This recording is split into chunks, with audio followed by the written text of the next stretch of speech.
पर्यटन विषय में रुचि रखने वाले सभी जिज्ञासुओं का इस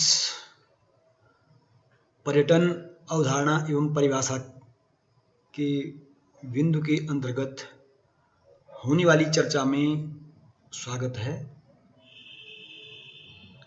सामान्यतया पर्यटन को हम घूमने फिरने या सैर सपाटे के अर्थ में जानते हैं, परंतु मानव जीवन में पर्यटन प्राचीन काल से ही किसी न किसी रूप में महत्वपूर्ण रहा है। हम जब मानव विकास का अध्ययन करते हैं तो पाते हैं कि आदि मानव अपने भोजन के लिए वनों में विचरण करता रहता था। उदर पूर्ति हेतु वह यत्र तत्र घूमता था और इस घूमने फिरने के दौरान उसे कई बार ऐसे अनुभव प्राप्त होते थे, ऐसी प्राकृतिक झलक उसे मिलती थी कि वह बार बार उन्हें देखना चाहता था।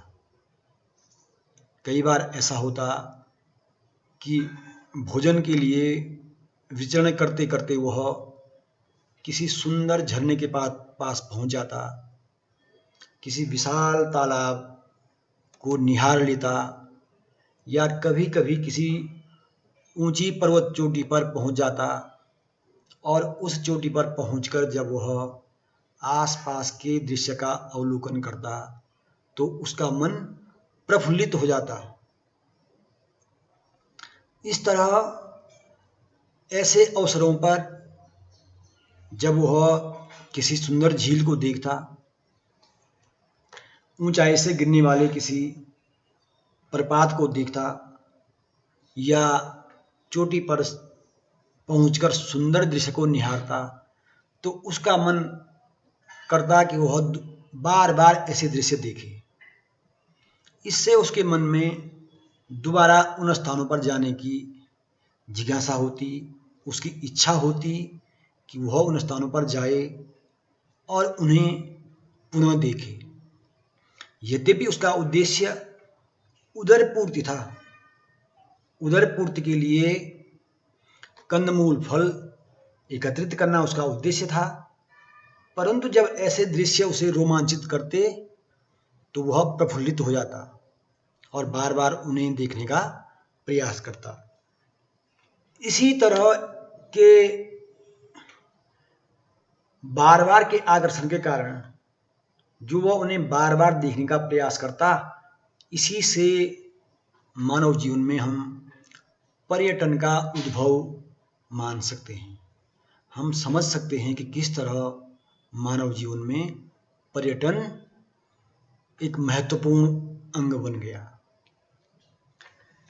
धीरे धीरे जैसे ही मानव जीवन में सुधार हुआ, उसका जीवन विकास की ओर अग्रसर होने लगा, तो अब जो अगला चरण था, जब धातु का प्रयोग होने लगा और ताम्रपाषाण काल में हम देखते हैं कि अपनी जरूरतों के लिए मनुष्य एक दूसरे से विनिमय भी करने लगा और कांस्य युग तक आते आते अर्थात हड़प्पा सभ्यता तक आते आते हम पाते हैं कि एक विकसित नगरीय सभ्यता स्थापित हो गई थी और इस सभ्यता में अपनी ज़रूरतों को पूरा करने के लिए हड़प्पा सभ्यता या मेसोपोटामिया की सभ्यता के लोगों ने आपस में व्यापार भी किया, एक दूसरे की आवश्यकता की वस्तुओं की आपूर्ति की,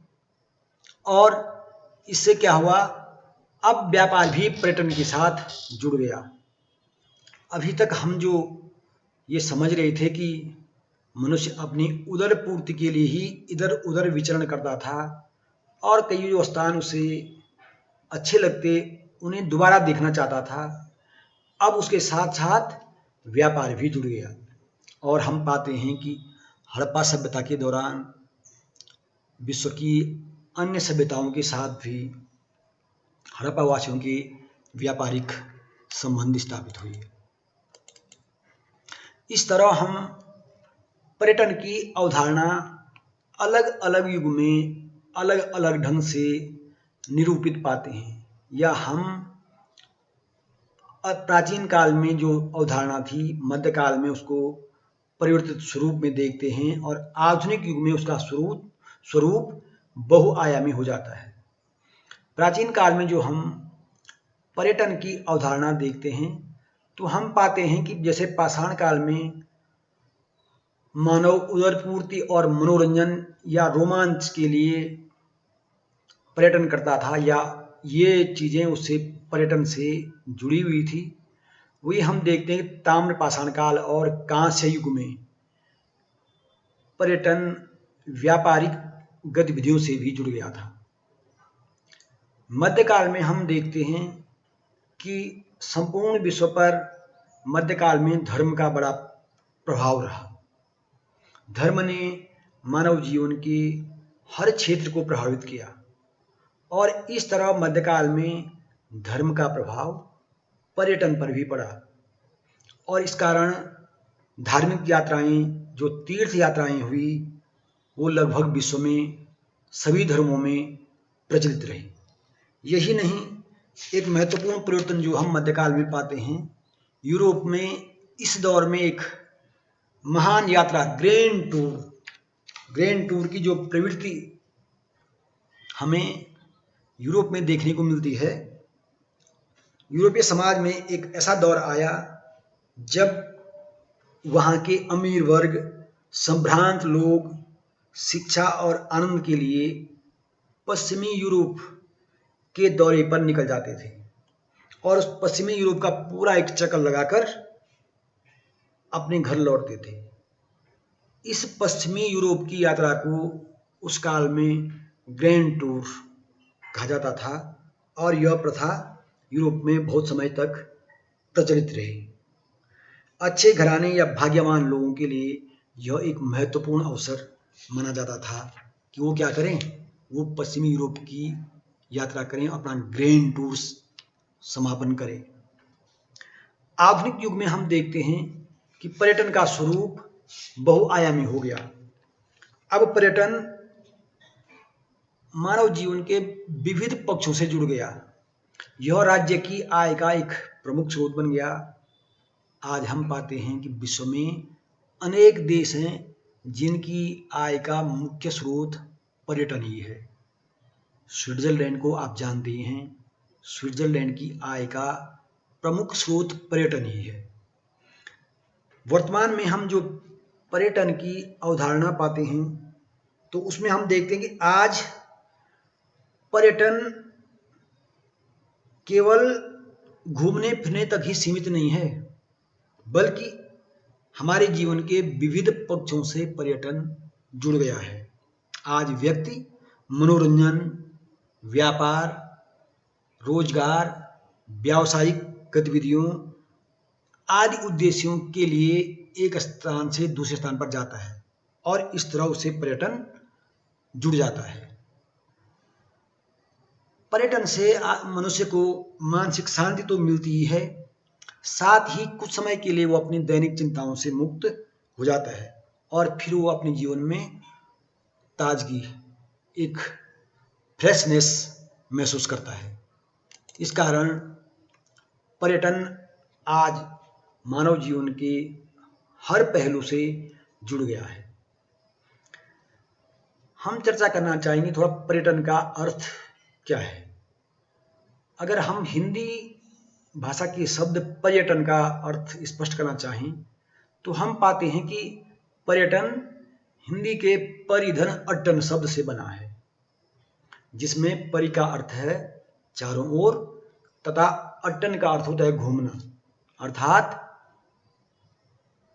पर्यटन का शाब्दिक अर्थ है चारों ओर घूमना।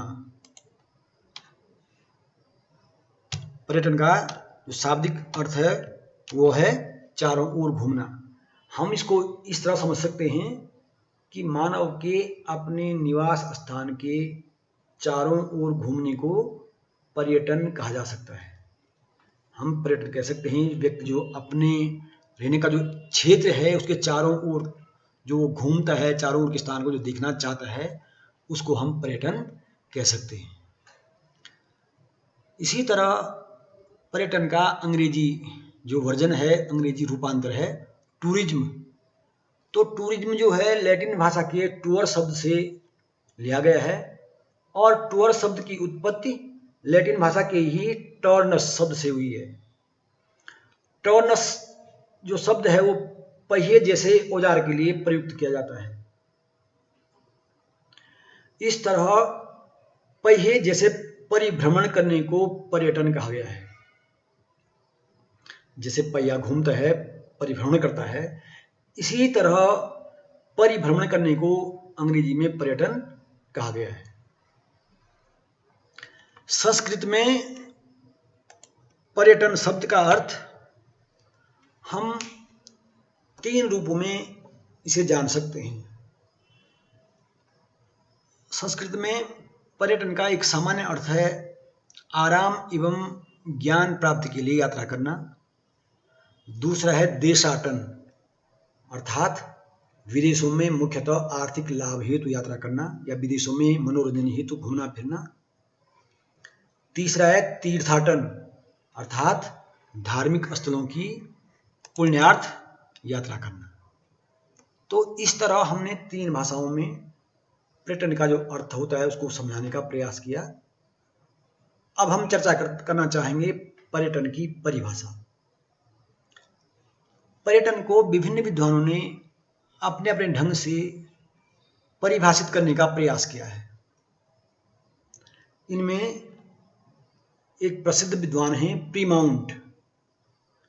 प्रीमाउंट पर्यटन का अर्थ समस्त मानवीय क्रियाओं की क्षेत्र तथा समस्त प्राकृतिक पक्षों में अनभिज्ञता की जिज्ञासा की खोज करने से लेते हैं।